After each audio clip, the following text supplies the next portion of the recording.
అమ్మ విలువ తెలియాలంటే అమ్మ అయితే గానీ మీకు తెలియదు అని అంటారు కదా. బట్ అమ్మే అవసరం లేదండి.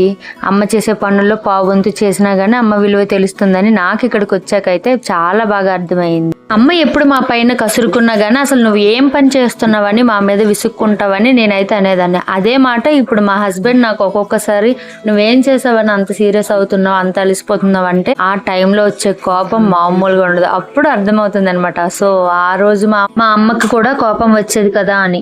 ఇప్పుడు ఇంకేమనుకున్నా ఏం లాభం లేదు. ఎందుకంటే మనం పని చేయించుకునే టైం నుండి మనం పని చేసే టైం అయితే వచ్చేసింది కదా. నేను చెప్పేది ఏంటంటే టీనేజ్ లో ఉన్నప్పుడే అమ్మ నాన్న మాట మంచిగా వినేసి వాళ్ళు చెప్పిన పనులు చకచకా చేసేసి అవన్నీ అంటాను అనుకున్నారా? మీరు వినరు. ఎందుకంటే ఉడుకు రక్తం కదా. నేను ఆ స్టేజ్ నుంచే వచ్చాను అనుకోండి. అందుకనే ఎక్స్పీరియన్స్ తో చెప్తున్నా.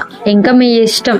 ఇప్పుడైతే ఎవరు అలా చెప్పేవారు లేరు కాబట్టి మాకు అంతగా తెలియలేదు. బట్ ఇప్పుడైతే లాట్ ఆఫ్ టైం ఉంది అండ్ సెల్ ప్రతి ఒక్కరి దగ్గర ఉంది. మోటివేషనల్ స్పీచెస్ వినండి, కన్ఫర్మ్ మీ లైఫ్ అనేది కొత్త మలుపు తిరుగుతుంది. ఎగ్జాంపుల్ నా లైఫే. నేను మోటివేషనల్ వీడియోస్ చూసి ఇలా నేనైతే నా లైఫ్ని చేంజ్ చేశాను. ఇంకా రాబోయే వీడియోస్లో కూడా మీరు నా చేంజ్నెస్ని ఇంకా చెప్తాను. నేను బిఫోర్ ఎలా ఉన్నాను, ఇప్పుడు ఎలా ఉంటున్నాను అనేది.